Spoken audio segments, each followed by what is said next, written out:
नमस्कार दोस्तों, स्वागत है आपका 18 अगस्त 2023 आपकी अपनी फुल पत्ती वाली क्लास में, जिसमें चर्चा करेंगे रोज की तरह करंट अफेयर से जुड़े 10 महत्वपूर्ण सवाल जो आपकी प्रतियोगी परीक्षाओं के लिए काफी महत्वपूर्ण होने वाले हैं। दोस्तों, यदि आपने हमारे पिछले करंट अफेयर के वीडियोज नहीं देखे हैं तो वो भी आप जरूर से देखें, जिसका लिंक इस वीडियो के नीचे कमेंट सेक्शन में मिल जाएगा। दोस्तों, वीडियो के लास्ट में जो कल के 10 क्वेश्चन थे हम उनका भी रिविजन करने वाले हैं, इसलिए आप वीडियो को लास्ट तक जरूर देखें। वीडियो काफी इंपॉर्टेंट होने वाला है। यदि आप चैनल पर नए हैं तो प्लीज चैनल को सब्सक्राइब करें। यदि आपको वीडियो पसंद आती है तो प्लीज वीडियो को लाइक भी करें और इस वीडियो को ज्यादा से ज्यादा अपने दोस्तों के साथ में शेयर करें। तो बिना किसी देरी के स्टार्ट करते हैं आज का पहला क्वेश्चन। पहला क्वेश्चन है, हाल ही में दुनिया का पहला ह्यूमनॉइड पायलट पिवोट किसने विकसित किया है?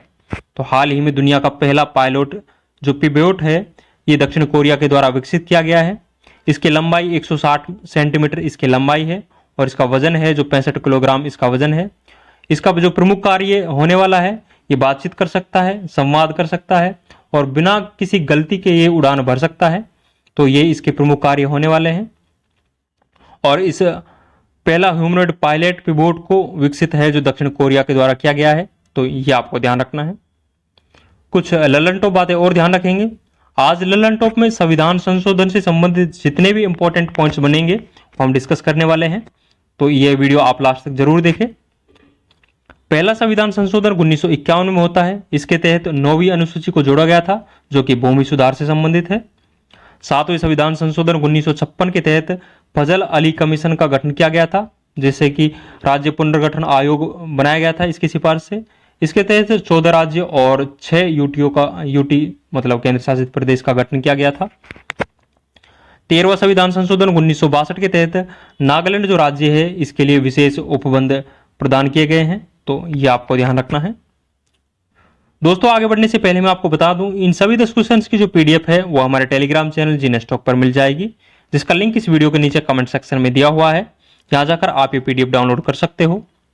यदि आपको ये वीडियो पसंद आ रहा है तो प्लीज वीडियो को लाइक करें और यदि आपने अभी तक हमारे चैनल को सब्सक्राइब नहीं किया है तो प्लीज चैनल को सब्सक्राइब भी करें और इस वीडियो को ज्यादा से ज्यादा अपने दोस्तों के साथ में शेयर करें। आगे बढ़ते हैं। नेक्स्ट क्वेश्चन है, हाल ही में टाइफून लेन ने किस देश को प्रभावित किया है? तो हाल ही में टाइफून लेन है ये जापान देश को प्रभावित किया है और चीन सागर में जो चक्रवात आता है उसे टाइफून के नाम से जाना जाता है, तो ये भी आपको ध्यान रखना है। चक्रवात है इसको अलग अलग जगह पर अलग अलग नामों से जाना जाता है, जैसे कैरेबियाई जो सागर है, कैरेबियन सागर में इसे हरिकेन के नाम से जाना जाता है। यूएसए में इसे टॉर्नेडो के नाम से जाना जाता है और ऑस्ट्रेलिया में इसे विली विलीज के नाम से जाना जाता है, तो ये भी आपको ध्यान रखना है। और चीन सागर में जो चक्रवात है इसे टाइफून के नाम से जाना जाता है। टाइफून लेन है जापान में देखने को मिला है और हाल ही में कुछ चक्रवात आए हैं, तो ये भी आपको ध्यान रखना है। जैसे बिपरजॉय चक्रवात है ये अरब सागर में आया था और इसका नामकरण है जो बांग्लादेश के द्वारा किया गया था, जिसका अर्थ आपदा और विपत्ति विपरजॉय का अर्थ था। असनी चक्रवात है ये बंगाल की खाड़ी में आता है और इसका नामकरण है जो श्रीलंका के द्वारा इसका नामकरण किया गया था, तो ये भी आपको ध्यान रखना है। कुछ ललन टॉप बातें और ध्यान रखेंगे। 21वें संविधान संशोधन 1967 के तहत जो भाग 8 है उसमें 15वीं भाषा जोड़ी गई थी। मूल संविधान में 14 भाषाएं थी और 21वें संविधान संशोधन 1967 के तहत जो 15वीं भाषा थी वो सिंधी को जोड़ा गया था। 36वां संविधान संशोधन 1975 के तहत सिक्किम को पूर्ण राज्य का दर्जा प्रदान किया गया था। 42वां संविधान संशोधन 1976 को मिनी संविधान के नाम से भी जाना जाता है और इस 42वें संविधान संशोधन 1976 के तहत जो प्रस्तावना है उसमें समानता, अखंडता और पंथ निरपेक्षता जैसे शब्द को जोड़ा गया था, तो ये भी आपको ध्यान रखना है। और 42वें संविधान संशोधन द्वारा ही जो कि मौलिक कर्तव्य है 51K में मौलिक कर्तव्य को जोड़ा गया था, तो ये भी आपको ध्यान रखना है।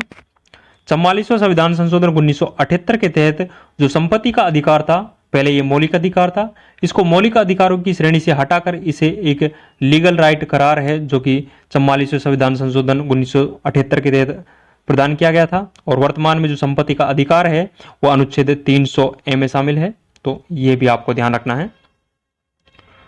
नेक्स्ट क्वेश्चन देखेंगे, हाल ही में कहां ब्यूबोनिक प्लेग जिसे ब्लैक डेथ का मामला दर्ज किया गया है? तो हाल ही में ब्यूबोनिक प्लेग, जिसे ब्लैक डेथ के नाम से जाना जाता है, इसका मामला है जो चीन के उत्तरी भाग में देखने को मिला है। तो ये आपको ध्यान रखना है। ये जो ब्यूबोनिक प्लेग है ये बैक्टीरिया या जीवाणु जनित रोग है और इसी का जो कारक है वो पेस्टिज रोग इसका कारक होता है और इसका जो वाहक है चूहा इस रोग का वाहक है। इसे काली मौत के नाम से भी जाना जाता है। तो ये भी आपको ध्यान रखना है। कुछ ललनटो बातें और ध्यान रखेंगे।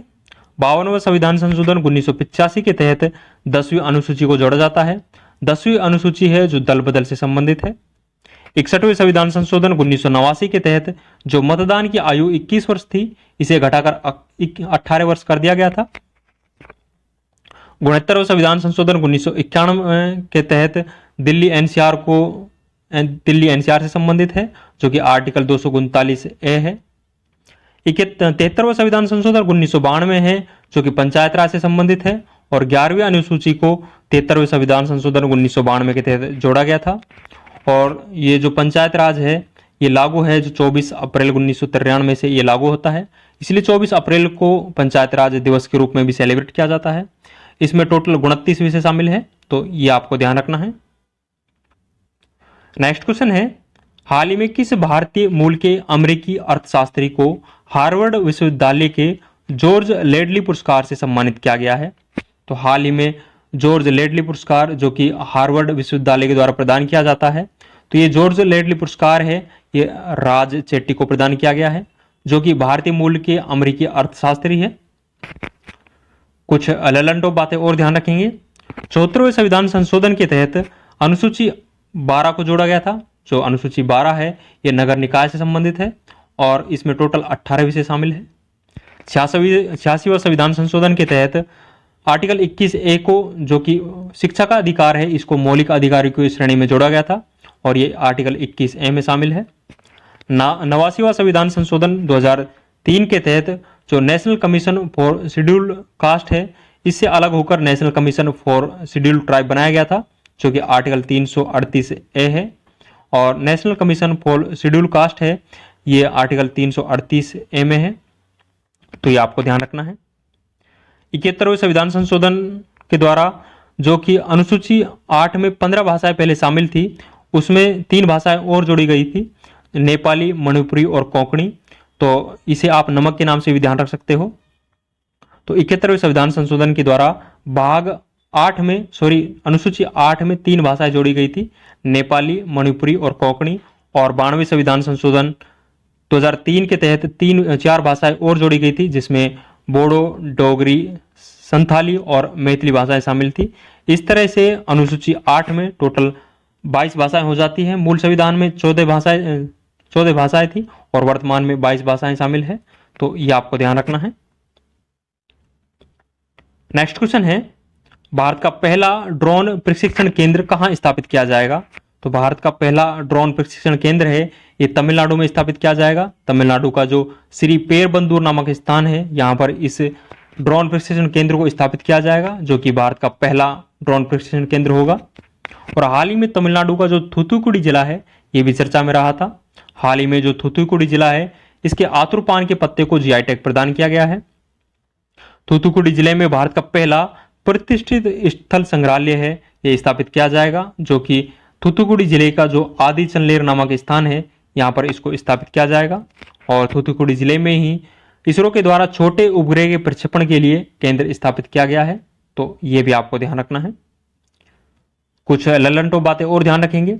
97वां संविधान संशोधन 2011 के तहत भाग 9B को शामिल किया गया था जो कि सहकारी समिति से संबंधित है।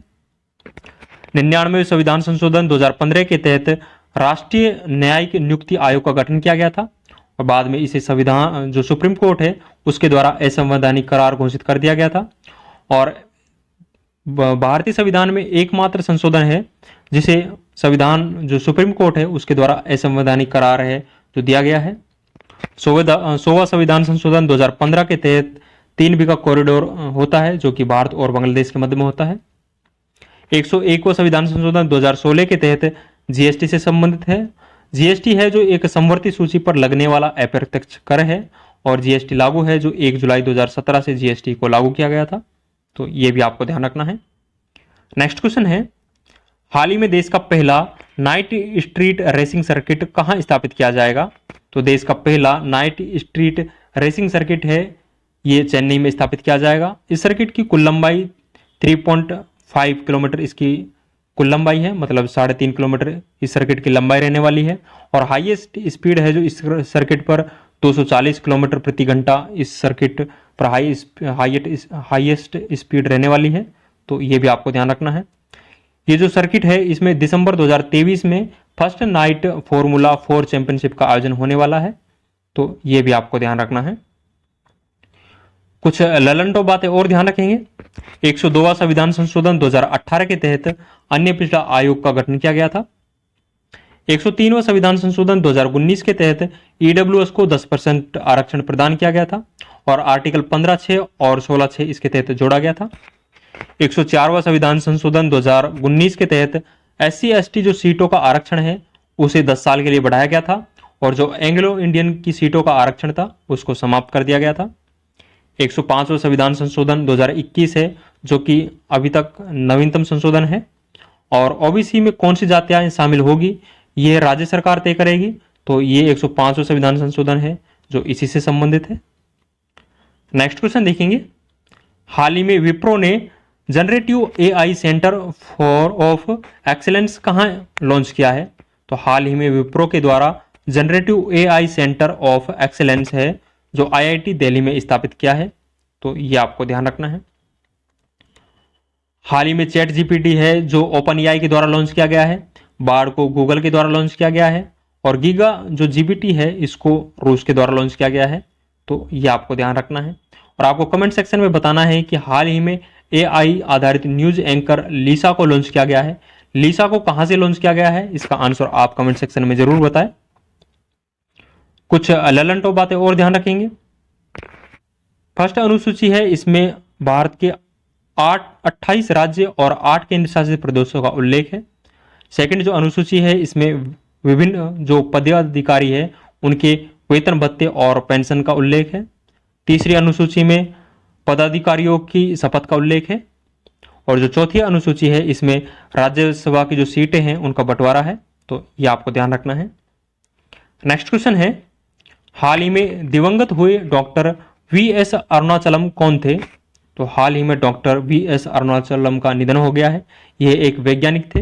ये DRDO के पूर्व प्रमुख रह चुके हैं और 1992 में इसे पद्म विभूषण से सम्मानित किया गया था और 2015 में DRDO द्वारा इसे लाइफ टाइम अचीवमेंट अवार्ड भी प्रदान किया गया था।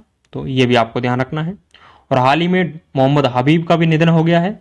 मोहम्मद हबीब है जो एक फुटबॉलर थे और भारतीय पेले के नाम से इसे जाना जाता है। तो ये भी आपको ध्यान रखना है। कुछ ललनटो बातें और ध्यान रखेंगे। 5वीं अनुसूची है इसमें SC/ST क्षेत्रों के प्रशासन का उल्लेख किया गया है। जो 6ठी अनुसूची है उसमें जो 4 राज्य हैं इनको विशेष उपबंध प्रदान किए गए हैं, असम, त्रिपुरा, मेघालय और मिजोरम। आप इसे ट्रिक के माध्यम से भी ध्यान रख सकते हो, ATMM इसकी ट्रिक हो जाएगी। 7वीं अनुसूची है जो केंद्र और राज्य के बीच शक्तियों का जो बंटवारा है वो 7वीं अनुसूची के तहत होता है। 8वीं अनुसूची में भाषाओं से संबंधित है। मूल संविधान में 14 भाषाएं थी और वर्तमान में 22 भाषाएं शामिल है।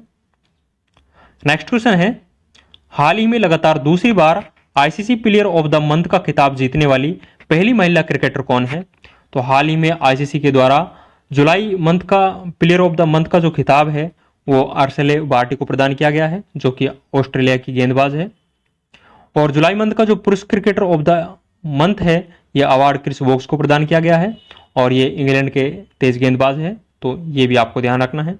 और अर्शले जो गार्डन है ये ICC player of the month का खिताब जीतने वाली पहली महिला क्रिकेटर है जिसके द्वारा लगातार दूसरी बार ये खिताब जीता गया है।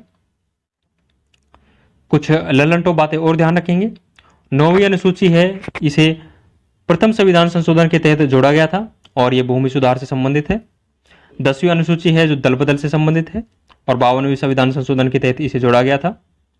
11वीं अनुसूची है जो पंचायत राज से संबंधित है। 73वें संविधान संशोधन के तहत इसे जोड़ा गया था। और 12वीं अनुसूची है जो नगर निकाय से संबंधित है। तो ये भी आपको ध्यान रखना है।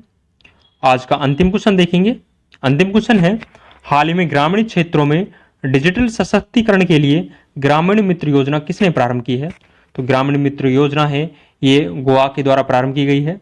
गोवा के मुख्यमंत्री प्रमोद सावंत के द्वारा इस योजना को प्रारंभ किया गया है। इस योजना का प्रमुख उद्देश्य है जो गांव व शहर के मध्य जो डिजिटल खाई है इसको समाप्त करने के लिए ये योजना प्रारंभ की गई है। तो ये भी आपको ध्यान रखना है। कुछ ललंटो बातें और ध्यान रखेंगे। हर घर जल प्रमाणित पहला राज्य है वो गोवा है। रेबीज मुक्त पहला राज्य भी गोवा है। और मोपा एयरपोर्ट का नाम परिवर्तित कर दिया गया है। इसका नाम है जो मनोहर पर्रिकर के नाम पर किया गया है और ये भी गोवा में स्थित है। सरकारी अस्पताल में निःशुल्क IVF मतलब टेस्ट ट्यूब बेबी जो ये है इसको गोवा के द्वारा प्रारंभ किया गया है। तो ये गोवा के द्वारा सरकारी अस्पतालों में IVF है इसको निःशुल्क प्रारंभ किया गया है। तो ये भी आपको ध्यान रखना है।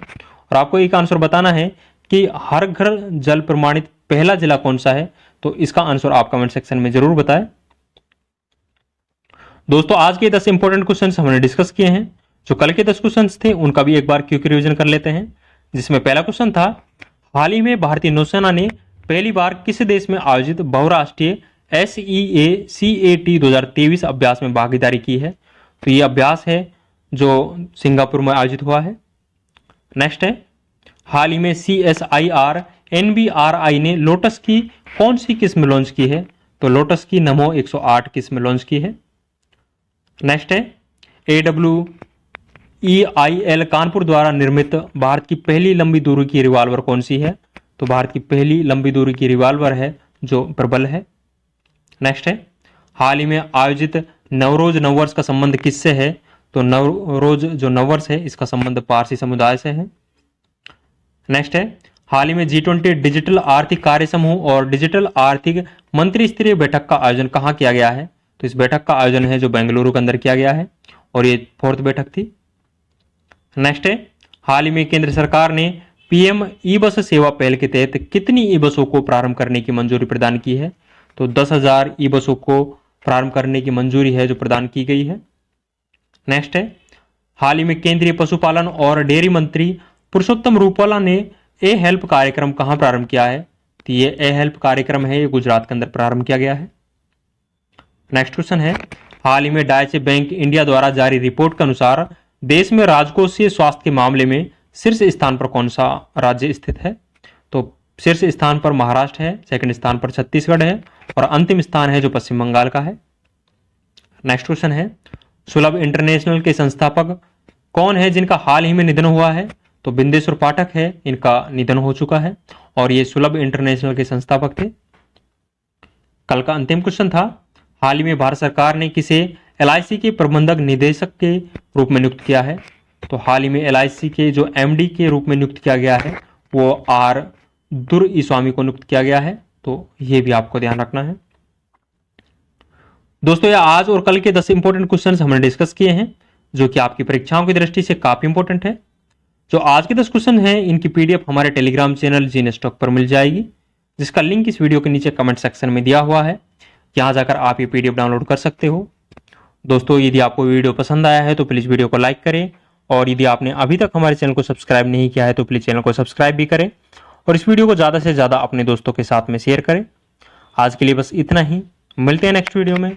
थैंक यू, जय हिंद।